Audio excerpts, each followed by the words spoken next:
지난주에는 요한계시록 22장 17절부터 19절을 통하여 성령님께서 우리를 구원의 문으로 초청해 주시는 하나님의 은혜와 신부 즉 교회를 통해 우리를 구원의 문으로 초청해 주시는 하나님의 은혜를 생각해 보았습니다. 그러므로 구원을 얻으려면 하나님의 말씀에 무엇을 더하거나 1.1핵도 빼서는 안 된다고 하는 하나님의 경고의 말씀을 우리는 들었습니다. 오늘은 요한계시록을 맺어짚는 최후의 말씀을 생각해 보고자 합니다. 여러분, 성경을 보면 창세기를 통하여 이 세계가 하나님의 말씀으로 창조되었음을 말씀합니다. 신약에 와서 우리 주님이 우리 죄를 담당해 주기 위해서 십자가를 지셨다고 우리에게 말해주고 있습니다. 마지막 시대에 계시록을 통하여 주님 다시 오셔서 이 세상을 심판하시고 재림하셔서 우리에게 천년왕국의 영원한 복락과 에덴 동산의 회복을 주실 것을 우리에게 말씀하고 있습니다. 기독교인들이 가져야 될 세 가지의 신앙, 창조신앙, 즉 말씀신앙입니다. 두 번째는 십자가 신앙을 우리는 꼭 간직해야 됩니다. 그리고 마지막 시대에는 재림 예수를 기다리는 재림 신앙을 가져야만 되는 겁니다. 첫 번째 창조신앙, 천지를 창조한 능력이 하나님의 말씀입니다. 병을 고치고 귀신을 내쫓는 능력이 하나님의 말씀 안에 있습니다. 죽을 운명의 인간을 살아있는 운명으로 바꿔주는 능력이 살아있는 하나님의 말씀에만 있는 것입니다. 십자가 신앙을 붙들어야만 합니다. 고린도전서 1장 18절 우리에게 말씀합니다. 십자가의 도가 멸망하는 자들에게는 미련한 것이요 구원을 얻는 우리에게는 하나님의 능력이 됨이라고 말씀하셨습니다. 십자가를 지신 예수님께서 내 죄를 용서해 주십니다. 십자가를 믿는 사람마다 죄 용서함을 받고 구원 얻는 하나님의 신비하고 놀라운 역사가 있게 되는 것입니다. 재림신앙입니다. 주님 다시 오심으로 이 세상은 마감이 됩니다. 믿는 자는 공중에서 주님과 혼인잔치를 이룰 것이요 그 다음은 에덴 동산 천년왕국이 회복될 것이요 에덴 동산의 완전한 평화가 이루어지게 됩니다. 이 땅에서 에덴 동산은 우리의 꿈에 불과하지 결코 에덴 동산에 이루어지거나 회복되기는 불가능한 것입니다. 사람들이 죄악으로 영생을 잃어버렸습니다. 평화를 잃어버리고 살아갑니다. 요즘 일어나는 소련과 우크라이나 전쟁 상태를 보세요. 수십만 명의 소중한 인명이 살해당하고 있습니다. 평생 동안 쌓아올린 건물이 하루아침에 무너지고 재산 피해 말도 못하고 사람들이 삶의 거처를 얻지 못하여 우크라이나 시민들은 공포와 두려움과 불안 속에서 전 세계로 탈출 러시가 벌어지고 있는데 중국과 러시아와 북한과 대한민국만 이민을 안 받아주는데 왜 우리나라가 그러냐? 중국과 북한 눈치 보느라고 이렇다는 거예요. 이게 세계 경제 19의 대를 들을 그런 나라가 맞습니까? 대한민국이 이래서 되겠습니까? 사람들이 마음의 기쁨을 잃어버렸습니다. 그 얼굴에는 기쁨이 없고 스마일이 없습니다. 제가 2, 3일 전에 한 식구가 좀 얼굴 피부병이 나서 요 앞에 수피부과를 갔습니다. 그래서 제가 이렇게 태우다가 어디 한 군데 주차를 했는데 뭐 집 앞이긴 하지만 전혀 사람들이 드나들거나 생활하는데 그렇게 어렵지 않습니다. 차를 댔는데 치료 끝나고 가서 보니까 주인이 나와서 그냥 째려보면서 그냥 뭐 난리를 죽이는 거예요. 아이고 아저씨 큰 지장 없지 않습니까? 드나드는데 지장 없고 도로고 이렇게까지 왜 저를 쳐다보십니까? 아저씨 차 운전하시지 않습니까? 차 운전 안 한다는 거예요. 상호알고 집사람이 아이고 아저씨 죄송합니다. 어디 들어가세요? 저도 아유 어디 들어가세요. 그렇게 하지 마시고 제가 아마 제대로 한마디 했으면 큰 싸움 벌어질 것 같은 그런 눈초리로 막 쳐다보고 그냥 뭐 째려보고 난리 죽이더라고요. 얼마나 사람이 강박하고 완악하고 증오심이 꽉 차 있는지 사람들이 불만만 차 있어요. 에덴 동산의 평화와 기쁨을 다 잃어버리고 살아갑니다. 주님 다시 오야만 에덴 동산의 회복이 이루어지는 것입니다. 주님 재림 후에 천년왕국이 와야만 에덴 동산의 완전 회복이 이루어지는데 이 천년왕국과 에덴 동산 회복에 대해서 요한계시록 21장 1절부터 4절까지 우리에게 말씀합니다. 또 내가 새 하늘과 새 땅을 보니 처음 하늘과 처음 땅이 없어졌고 바다도 다시 있지 않더라.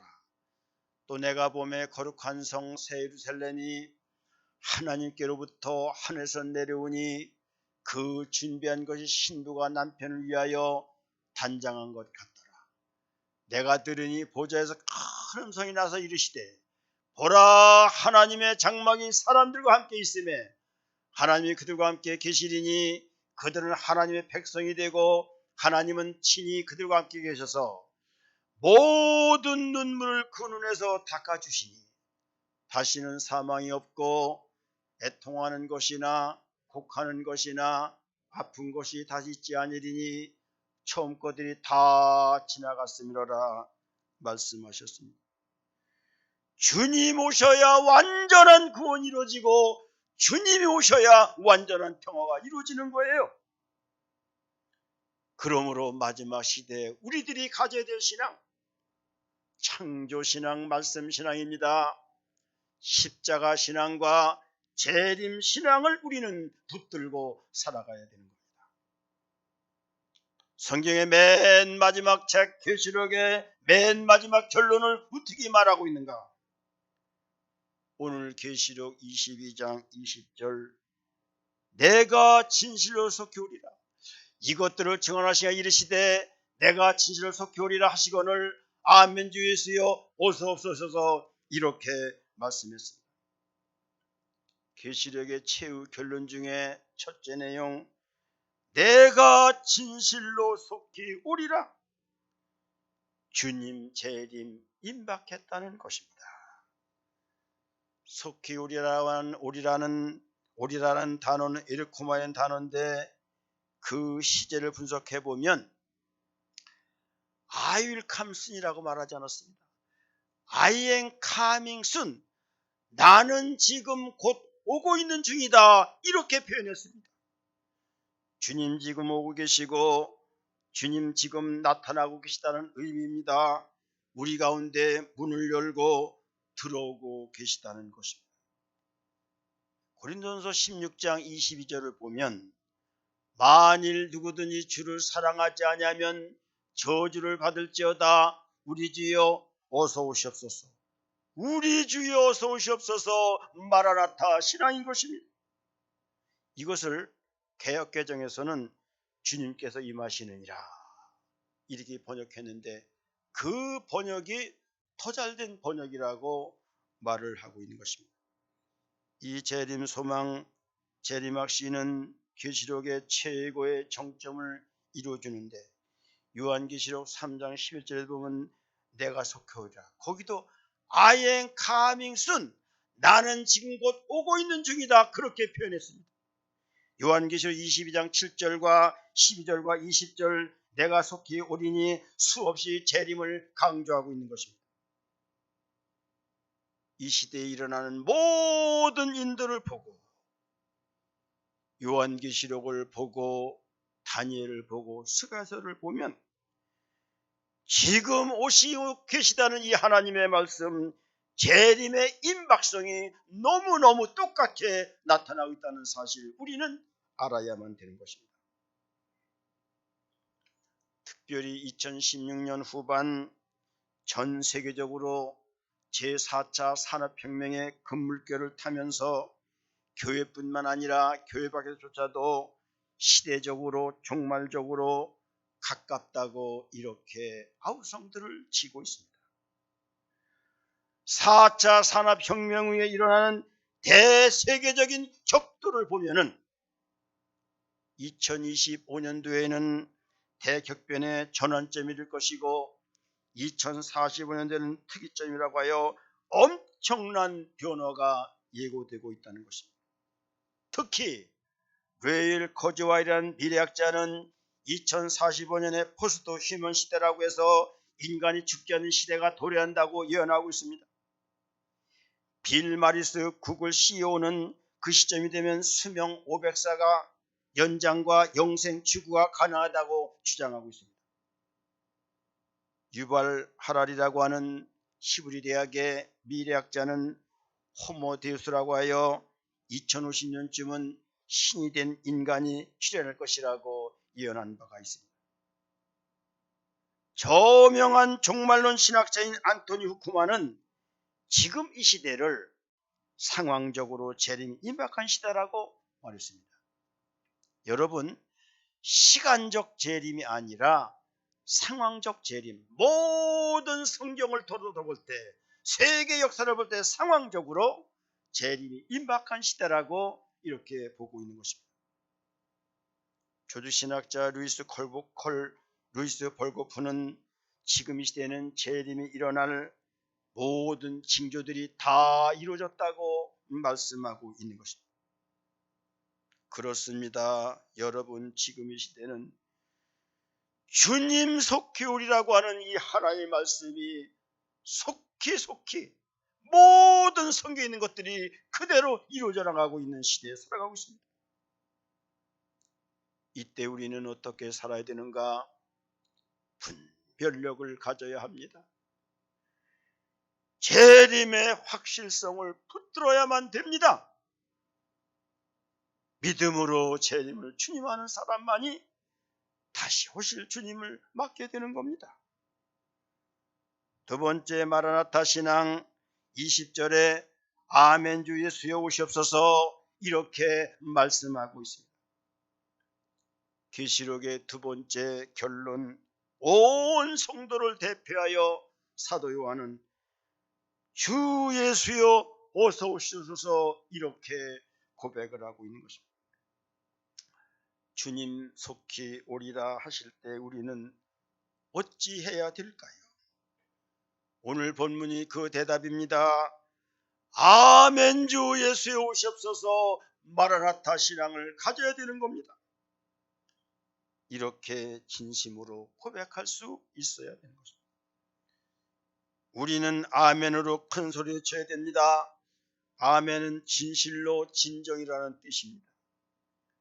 구약의 에스겔 선지자가 율법 박사가 율법을 낭독할 때 이스라엘 백성들은 서서 하나님의 말씀을 받고 아멘 아멘 아멘이라고 3번 외쳤다라고 말씀하고 있지 않습니까? 이게 하나의 말씀을 듣는 주님 보시기에 좋은 자세인 거예요. 여러분, 말씀을 듣는 자세가 바로 돼야 되는 겁니다.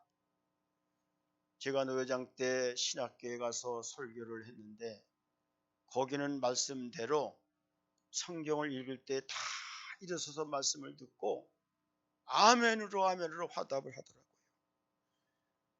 아멘 잘하는 축복이 힘 안 들고 얻는 축복이라는 사실을 꼭 우리는 기억해야 되는 것입니다. 초대교회 신앙은 너무나도 순수하고 열정적이었습니다.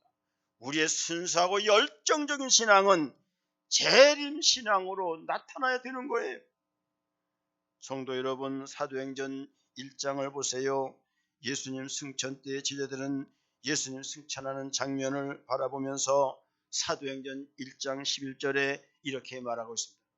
이르되 갈릴리 사람들아 어째서서 하늘을 쳐다보느냐? 너희 가운데서 하늘로 올라오신 이 예수는 하늘로 가심을 본 그대로 오시리라. 이렇게 사자를 통하여 천사를 통하여 말씀해 줬던 것입니다. 무슨 말입니까? 주님 부활하여 하늘로 올라갈 때조차 벌써 본 그대로 올 것이라고 하늘의 사자들을 통하여 제자들에게 알려주었던 것입니다. 많은 사람들이 말합니다. 재림을 2000년부터 말하는데 오지 않지 않습니까? 오히려 성도들의 믿음을 촉진하고 독려하고 긴박감을 주기 위한 것이지 재림이 있겠느냐? 어떤 사람은 재림이 우월하고 말하고 상징적 재림을 말하는 사람이 있으나 그렇지 않습니다. 우리 하나님의 말씀은 1.1핵도 빠지지 않고 다 이루어진다는 사실을 알고 우리는 재림을 준비하는 신앙을 가지고 우리는 살아가야 되는 거예요. 이런 재림 신앙이 없는 사람은 이 땅만 바라보며 살아갑니다. 오직 이 땅의 목표만 추구하며 살아갑니다. 하늘의 영적 가치보다는 육적인 가치를 붙들고 살아가는 사람이 너무나도 많습니다. 이런 우리들에게 야고보서 5장 7절 8절은 우리에게 이렇게 말씀해 주고 있습니다.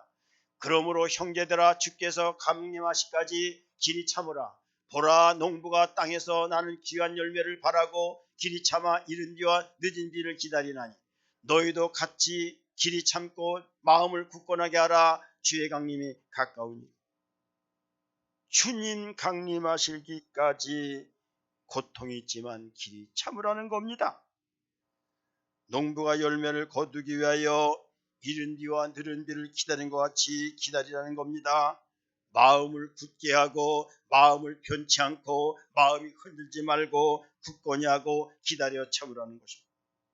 이것이 초대교회 신앙인들의 종말론적인 신앙의 자세였던 것입니다.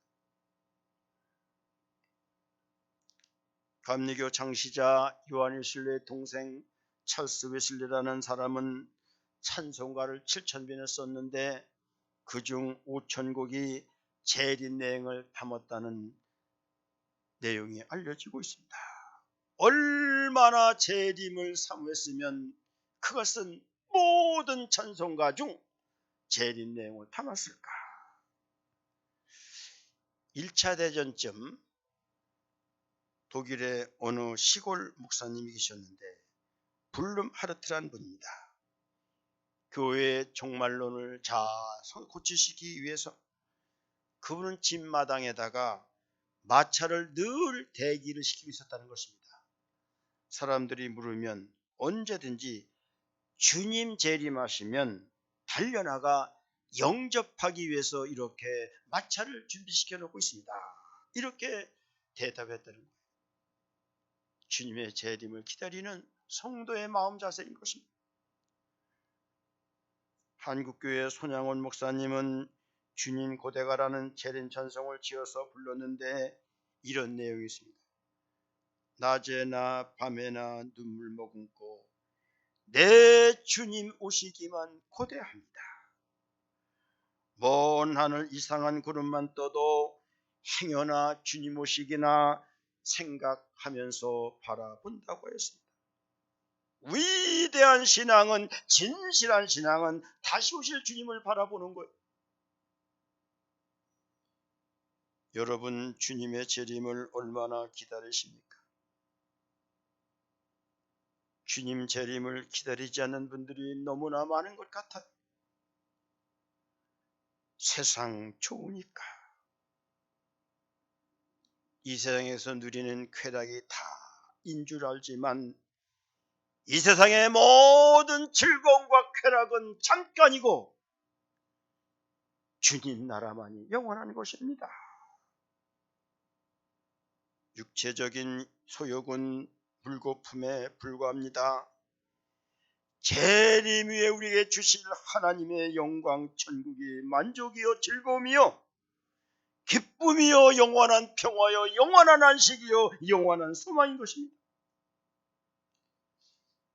저는 늘 제 아내와 대화를 나누면서 언제 주님 오실까 재림을 기다리며 살아갑니다. 이 세상의 거짓을 보며 주님의 재림을 더 기다립니다. 이 세상의 악을 바라보며 이 세상의 무시무시한 증오와 폭행을 바라보며 이 세상의 사악함, 간교함을 보며 선한 사람들이 받는 고통을 보며 우리는 더 주님의 재림을 고대하고 살아갑니다. 세상 사람들은 그렇다 치더라도 믿는 사람들은 그렇지 않아야 되는데 믿는 사람들이 더 그런 사람이 있어요. 목사와 성도를 이간시키기 위해서 별의별 규제말을 시키고 이간을 시키고 그래서 교인 쫓아내고요. 교인 나오지 못하게 만들고요. 속아서 교회 안 나온 사람들이 얼마나 많은지 몰라요. 여러분 주님 오실 때 어떻게 감당하려고 그러십니까? 깊이 반성하고 회개해야 됩니다. 그래서 저는 재림 찬송가를 아주 좋아합니다.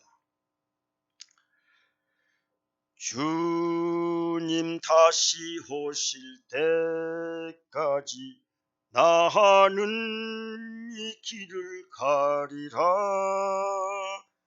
좁은 문 좁은 길 나의 십자가 지고 나의 가는 이 길 끝에서 나는 주님을 보리라. 영광의 내 주님 나를 맞아주시리. 주님 다시 오실 때까지 나는 일어나 달려가리라. 주의 영광 온 땅 덮을 때 나는 일어나 노래하리. 내 사모하는 주님 온 세상 구주시라.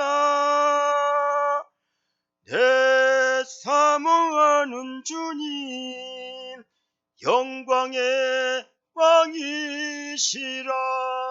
할렐루야. 주님을 기다리는 자가 주님을 만나는 거예요. 주님은 자기를 기다리는 자를 만나주시는 거예요.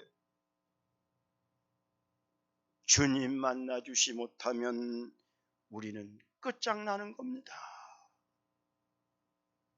내가 이 땅에서 누렸던 부귀영화, 표술 무슨 소용이 있습니까? 돌이킬 수도 없는 것입니다. 다시 시작도 안 됩니다.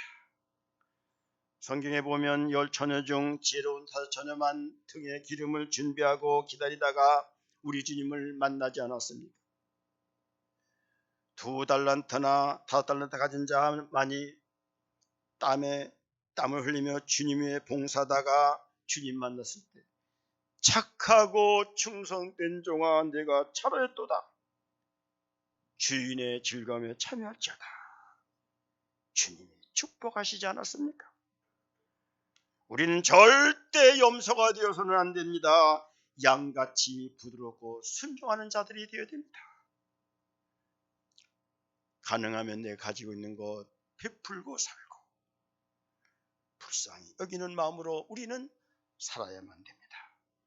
그래야만 내 아버지께서 복을 받을 자여 나와 창세로부터 너희를 위하여 예배된 하나님의 나라를 상속받으려는 하나님의 축복을 받게 되는 것 아니겠습니까? 우리는 말씀을 생각하며 살아야 되는 것입니다. 세 번째, 예수님의 은혜가 있을지어다. 성경의 가장 맨 구절의 말씀이 예수의 은혜가 있을지어다. 22장 21절 보면 주 예수의 은혜가 모든 자들이 있을지어다. 아멘. 이렇게 끝을 맺고 있습니다. 예수님의 은혜에 대한 기원인 것입니다. 은혜는 카리아라는 단어를 썼는데 자비와 긍휼과 호의를 의미하는데 사도 요한은 맨 마지막 인간에게 줄 수 있는 최고의 말씀이 뭔가, 최후의 말씀이 뭔가, 인간의 구원에 필요한 최고의 말씀이 뭔가, 하나님의 자비입니다. 하나님의 긍휼입니다. 하나님의 너그러움, 호의인 것입니다. 이 긍휼과 자비와 호의라는 단어가 한 단어로 카리아, 영어로는 그레이스, 우리나라는 은혜라는 단어인 것입니다. 죄 지은 인간에게 가장 필요한 것은 하나님의 은혜입니다. 죽을 수밖에 없는 인간이 살아나는 것은 하나님의 은혜 외에는 이 세상에 아무것도 없는 것입니다. 하나님의 은혜가 아니고 이 자리에 나올 수 있는 사람은 없습니다. 이 성스러운 자리에, 이 생명의 자리에 나올 수 있는 것은 하나님의 은혜가 아니면 안 되는 거예요. 그런데 이 은혜 자리에 나올 사람이 안 나온 사람이 있어요. 생명을 다루는 이 목사는, 천국과 지옥을 다루는 이 목사는 정말로 안타까운 마음이 드는 거예요. 어찌 주님의 은혜를 모를까? 어찌 주님의 은혜를 거부할까? 여러분, 구원은 무인승차권이 아닙니다. 나이롱뽕으로 따는 게 아닙니다. 왔다 갔다 해서 되는 게 아닙니다. 처치고어가 되어서는 안 되고 크리스찬이 되어야 되는 것입니다. 부모님의 은덕으로 자동 승계되는 것도 아닙니다. 형제들이 노력으로 얻는 부스러기 구원도 아니라는 사실을 하나님의 은혜로 말미암아 내 노력과 내 믿음과 내 의지에 따라서 우리는 구원을 얻게 된다는 사실을 우리는 알아야 되는 거예요. 오늘도 우리는 주님의 은혜 때문에 감사하며 예배합니다. 그리고 기도하고 충성합니다. 봉사하고 우리는 헌신하는 겁니다. 주님이 주신 구원의 은혜 때문에 우리는 충성합니다. 주님이 주실 천국의 은혜 때문에 우리는 충성합니다. 주님이 주실 영생의 은혜 때문에 우리는 충성하게 되는 것입니다. 성경에 기록된 순서대로 보면 사도 바울은 로마서를 가장 먼저 기록했고 그 다음에 빌레몬서 있는데 로마서 1장 7절 이렇게 말합니다. 로마에서 하나님의 사랑하심을 받고 성도로 부르심을 받은 모든 자에게 하나님 우리 아버지와 주 예수 그리스도로부터 은혜와 평강이 있기를 원하노라. 빌레몬서 1장 20절 맨 끝에는 우리 주 예수 그리스도의 은혜가 너희 심령과 함께 있을지어다. 예수님의 은혜로 시작해서 예수님의 은혜로 끝을 맺습니다. 요한계시록도요. 계시록 1장 1절 보면은 예수 그리스도의 계시라고 말씀했고 계시록 22장 22절 주 예수의 은혜가 모든 사람에게 있을지어다. 아멘. 그렇게 끝을 맺고 있습니다. 그렇습니다. 모든 것이 주님의 은혜입니다. 주님의 은혜가 아니고는 구원의 자리에 올 수도 없고 갈 수도 없습니다. 그러므로 오직 예수, 오직 은혜, 오직 성경, 오직 믿음, 이 네 가지를 생명같이 붙들어야 되는 거예요. 이 네 단어를 붙들면 이 땅에 필요한 모든 것도 주시는데 이 네 단어를 붙들지 않고 세상 것 붙들다가 죽을 사람 맞습니다. 하나님 붙들지 않고 하나님 말씀 붙들지 않고 옆에 있는 사람 말 듣다가 죽을 사람 많습니다. 하나님 붙들지 않고 물질 붙들다가 주님 오실 때 거기에 올라가지 못할 사람 많이 있습니다. 예수를 붙들어야만 삽니다. 예수님의 은혜를 붙들어야만 삽니다. 이 말씀을 꼭 붙드시기를 바랍니다. 예수의 은혜가 모든 산남교회 성도들이 있기를 주님의 이름으로 축복을 드립니다. 아멘. 사랑하는 하나님 아버지 감사합니다. 오늘 저희들에게 이렇게 진실로 속교우리라고 하는 하나님의 말씀을 알려주시고 아멘 주 예수여 대답하게 하시고 주님의 은혜를 기다리며 살 수 있는 복된 성도들 되도록 은총 주시기를 간절히 바랐고 원하오며 다시 오실 우리 주 예수님 이름으로 기도드리옵나이다. 아멘.